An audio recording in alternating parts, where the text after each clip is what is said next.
Yahoo Fantasy Baseball, the Tucson Toros League, has reached its final week. Week 24, the semifinals week, is now in the book. This is your Week 24 quick take to set up how things will play out in the final 14 days of play in Week 25 action. We're going to take a look at the championship bracket, talk about who's going to be playing for that championship, and we're going to take a look at the consolation bracket to see how some teams are closing out their season. Let's start with the semifinals. The first semifinal, Twice as Nice, took on the Grassy Knoll as a 1 seed took on a 5 seed. The winner here, Twice as Nice, by tiebreaker. This one finished 5-5. Twice as Nice wins by virtue of the new tiebreak rules, which state that the records from the regular season will decide which team advances.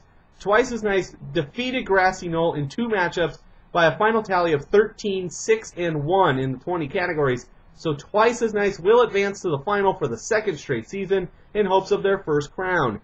Knoll followed the same path as last year, went into the playoffs as the 5 seed, knocked off the same team in the quarterfinals, Greek Thunder, and then lost to the same team in the semifinals, Twice as Nice. So Grassy Knoll will have to play for third in this coming week.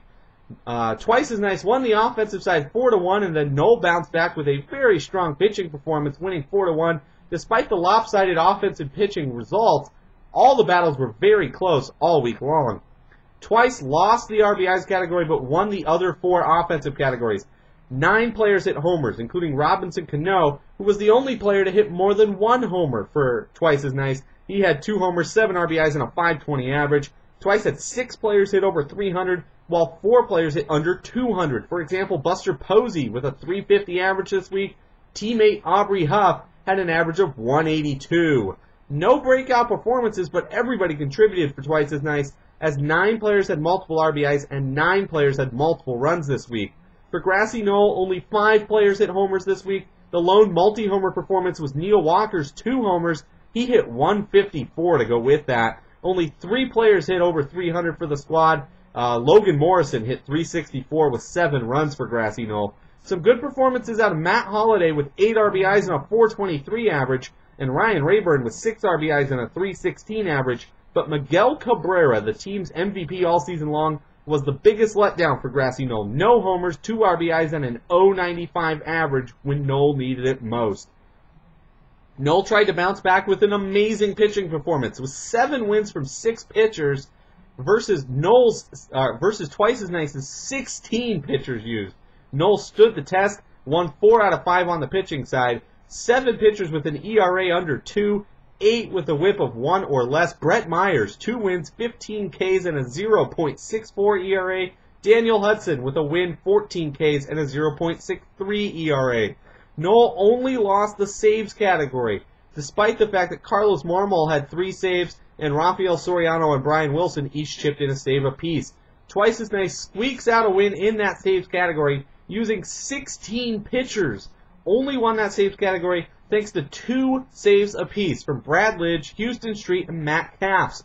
Just 2 pitchers out of all 16 used had an ERA under 2, and just 2 pitchers had a whip under 1. No pitcher achieved double-digit Ks, and only 5 wins were mustered by the 16 pitchers employed by Twice as Nice in Week 24. Despite that lack of success on the pitching side, Twice as Nice will be playing for a championship going into next week. On the other side of the bracket, Jimmy Dugan took on AZ Padres in a battle of 2 versus 3. The number 2 seed, AZ Padres, goes down 6-4. Jimmy Dugan will defend its 2009 title against the very same team it beat to win that title in the championship this season. AZ Padres will have to settle for the 3rd place matchup, taking on Grassy Knoll. Those 2 teams faced off just once in the regular season, with Knoll winning 7-3. Dugan won offense and pitching by a score of 3-2. Most of the battles were very close, though. On offense, Dugan took runs, homers, RBIs, and Dugan had 4 players with home runs this week. Jose Bautista had 3 homers himself with 4 RBIs. 10 players had a multi-run performance. 9 players had 3 or more RBIs this week. Ryan Howard had 5 RBIs and 6 runs for Dugan. Placido Polanco with 3 RBIs, 4 runs, and 2 stolen bases.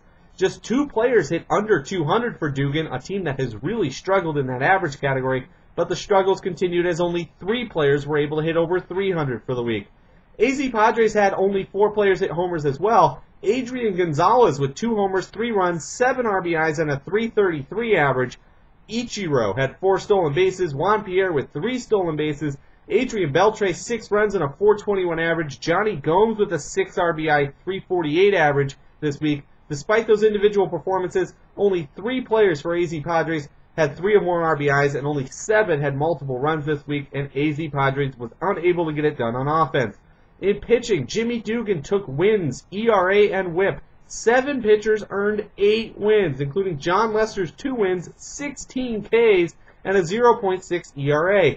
Dugan had 5 pitchers with a WHIP under 1 and 2 pitchers in double digits with Ks. Dugan, lone pitcher not to win a game or pick up a save, was Jason Hamill. He had an ERA of 8.64. AZ Padres kept it close by picking up 2 saves out of Chris Perez and Heath Bell to win the saves category. 3 pitchers were in double digits with Ks, but only 4 pitchers managed to win. Max Scherzer had a win with 11 Ks and a 2.25 ERA, but only 2 pitchers on the squad had a WHIP under 1. 3 pitchers had an ERA over 10, including Trevor Cahill and Jeremy Guffrey, who each threw up a 10.8 ERA this week. In the 5th place matchup, Waveland and Sheffield knocked off Greek Thunder 6-2-2. Waveland moved from 8th to 5th in the final 3 weeks of the season, while Greek earned the 4 seed for the 2nd year in a row, lost in the consolation round for the 2nd year in a row to the same team, and then lost the 5th place matchup again. 2nd year in a row, so Greek will be credited with 6th when all is said and done. Waveland won the offense 3-0-2, and then took pitching 3-2. In the consolation bracket, Koufax's Revenge advances to the 7th place match after defeating Derek Lowe equals Cheater 4-3-3 in a bizarre score. Koufax advances to the 7th place game while Cheater loses in the consolation semi matchup for the 2nd straight season. On offense, Koufax took 2-2-1 split on the offensive side, and then in pitching, won that battle 2-1-2. Koufax will advance to that 7th place matchup. The team that Koufax will face, Otis and the Drunks. Number 8 Otis knocked off number 12, the Metropolitans, 5-5. This one was again settled by a tiebreaker as Otis beat Metropolitans in 2 matchups, 11-9 in total categories. So Otis will be playing for the 7th place slot. Metropolitans will face Derek Lowe equals Cheater in the 9th place matchup. And in the 11th place matchup, Hunt 1981 knocked off Tucson's Prettiest 7-2-1 in an ugly matchup. Hunt fell from 7th to 11th in the final 3 weeks of the season, nearly the opposite of Waveland and Sheffield's success. Tucson's Prettiest was undefeated in the first 5 weeks of this season and finishes a dismal 12th with an ugly display in the final matchup. Hunt actually won offense 3-1-1 with just 7 players being used to Tucson's Prettiest's 9. Very close battle on offense, and then Hunt routed TP 4-1 in the pitching categories. Tied a season high in pitching wins in the process. So let's look ahead to week 25. The final week of the season is actually technically 2 weeks of play, as everything will run through October 3rd. The championship will see number 1 Twice as Nice taking on number 3 Jimmy Dugan in a rematch of last year's championship. The 2009 championship came down to the end with Jimmy Dugan squeaking out a win and taking the inaugural crown. Will it happen again, or will Twice as Nice's regular season dominance culminate in their first league championship? In the 3rd place matchup, AZ Padres, number 2 overall, going into the playoffs, will take on number 5 Grassy Knoll for that 3rd place spot and a bronze trophy. The 7th place matchup will see Koufax's Revenge take on Otis and the Drunks in the battle of the best 2 teams not to make the playoffs. This should be a great matchup. And in the 9th place match, 11th place Derek Lowe equals Cheater will take on 12th place the Metropolitans. Both teams have clearly improved their final result by making it to the 9th place game. We'll see which one comes out on top in that battle. So, it's going to be 2 weeks before we have another quick take. I hope to do a stats video next week, next Monday, if I can fit that in. Otherwise, you'll see me in 2 weeks with a championship quick take to talk about who walks away the winner after 25 weeks of play in baseball in the Fantasy League, the Tucson Toros Yahoo Fantasy Baseball League. I'll see you then.